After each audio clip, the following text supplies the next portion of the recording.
Now you see, you guys don't know it yet, but you are going to come to absolutely love that logo. And sadly, those guys are not related to Project Zero, which is what they called Fatal Frame in the United Kingdom. Which is a joke that would make a lot more sense if I had called it Fatal Frame at any point during my Let's Play. Anyways, hey everybody, I'm CPC Gamer, and welcome to Let's Play All-Star Fighters. As indeed is anybody that wants it. Yeah, try not to think about that one too much, it'll sort of come naturally to you later on. So, this is a fighting game, as you may have gathered, but what you may not know is it is a mascot fighter. I love those! And it's made by D3. I love those! What could possibly go wrong? Long-time watchers will know precisely what is going to go wrong. So as you can see from the title screen, we have 13 playable characters, which is actually really pretty good for a budget PS2 game. I mean, I could mention that Street Fighter EX Plus Alpha was a budget PS1 game and had twice that number of characters, but I'm a classy man, I am not going to mention that. I could, but I'm not going to. So, this introduces something that I like not just about this game, but about D3 publishing in general. They tend not to have a great many English-speaking staff, so they just babelfish everything, copy and paste it right into the game. Oh, also, I like that. Boys and girls, lady and gents. There's only one lady in the audience, apparently. At least these guys know the demographics. Speaking of the one lady in the audience, my character looks so bored during that intro. She's like, yeah, come on, come on. Enough with the talk, get to the fight. And speaking of things I could do but not going to, get used to that loading screen. Oh man, I am so glad that this is our first opponent. Fans of the Wadsworth constant, you may wish to stop watching right about now. Except don't, because I really like when people watch my videos. So, yeah, as you can see from the text box there, this young lady is named Reiko Mizusaki. And, well, as you can clearly tell from her costume, she's a high school teacher. Yeah. Not quite sure how they figure out that one, but she is. Although with that said, her second costume actually sees her wearing more clothes, and even then it's not very teacher-like. Oh well. The first thing that sort of comes to mind when I'm looking at Reiko is, it's not very apparent mid-fight, but she does have horrendously badly rendered boobs, which is surprising, given how much time spent developing this project was actually spent looking at boobs, I assume. But come on, just looking at this game, you know that was the case, right? I kind of like Reiko because, well, she actually has one of the funniest special moves in the game.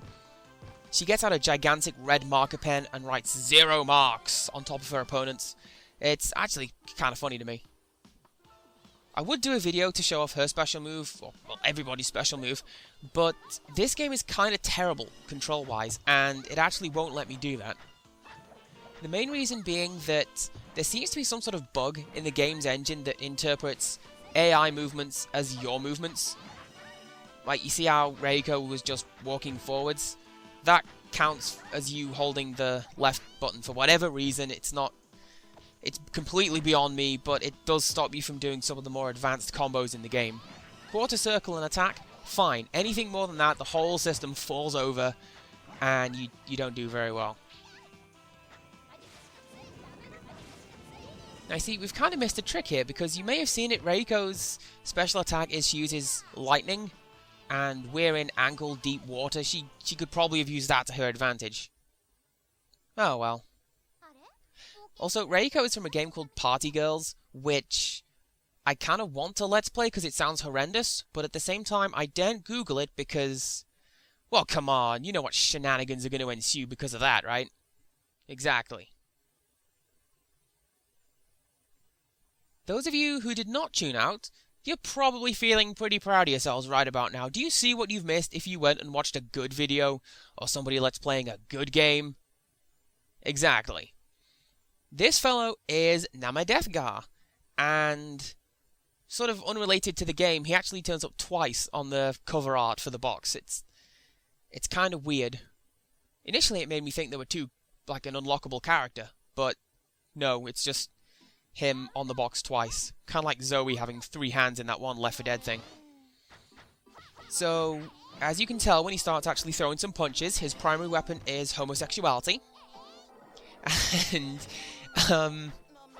one of the Let's Players that I've been watching for the longest time now, they made a joke about that when they were doing a Let's Play of, I want to say World of Illusion, Castle of Illusion, some Disney game.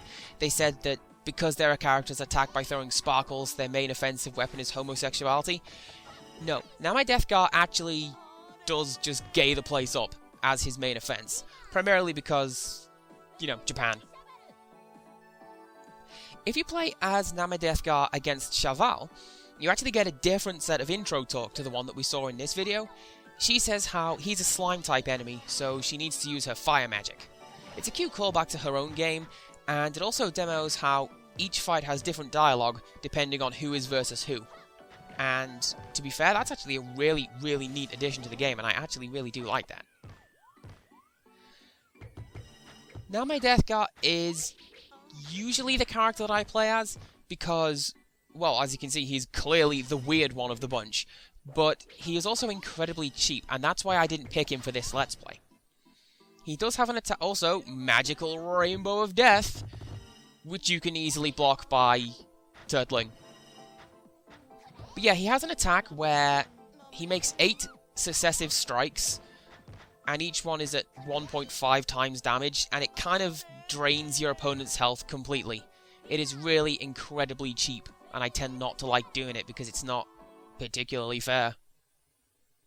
Insofar as fair play can actually apply to a stupid fan-servicey fighting game like this one. Go figure.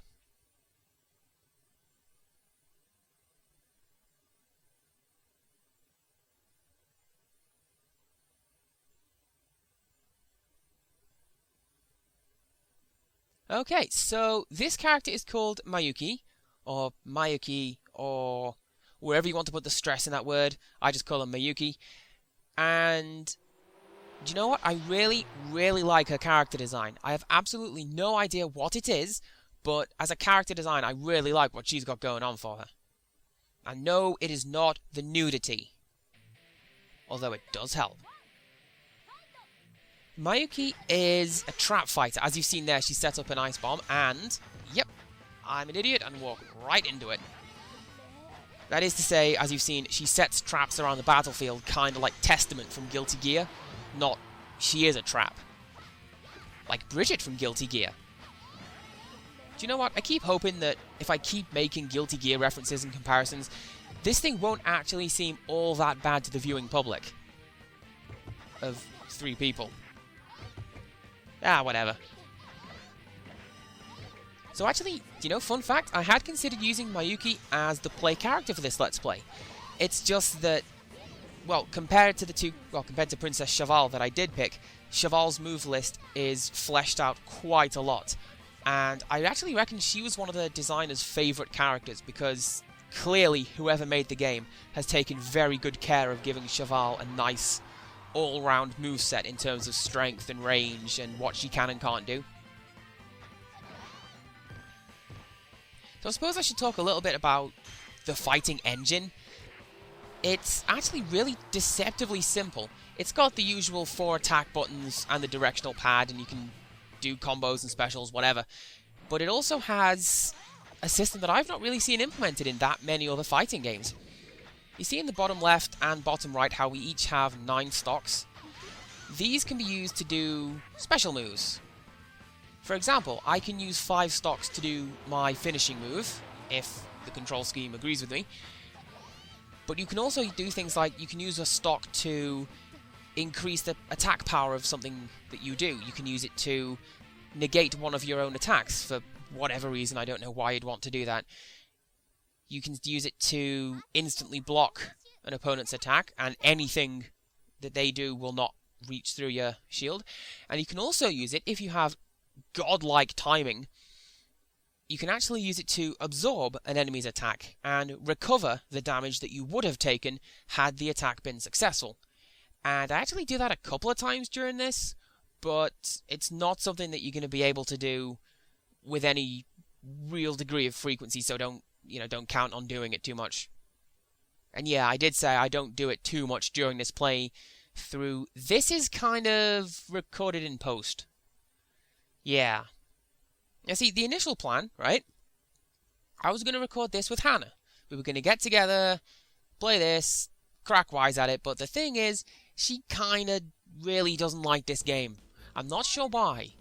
Possibly the rampant degradation of females and clearly pandering to male teenage boys, but, you know, whatever the crazy reason she has in mind, she's not here for commentary, so sadly, you're stuck with me. Oh yeah, there's a fight going on. I should probably talk about that. So, this guy is listed in the game as Earth Defense Force, which I suppose is right. He's from the Earth Defense Force series of games, and as far as I can tell, he doesn't actually have a name. He's just like a standard villager from Age of Empires or Age of Mythology, whatever. Oh well, it's kind of nice that they included him, you know, just branching out into some of their more esoteric series. Although with that said, they did recently release a EDF game for the 360, I do recall. Should probably look into that. Gameplay-wise, this guy's pretty much just Cable from Marvel Capcom 2. Most of his attacks use guns pulled from hammer space. He does have an interesting attack that can go any one of 4 ways, depending on how you choose to pull it off. That one, in fact. He pulls any one of 4 guns out from behind his back, although they do have the same lead-in animation, so it's kind of good at, you know, keeping your opponent on edge so that they're not necessarily sure what you're doing.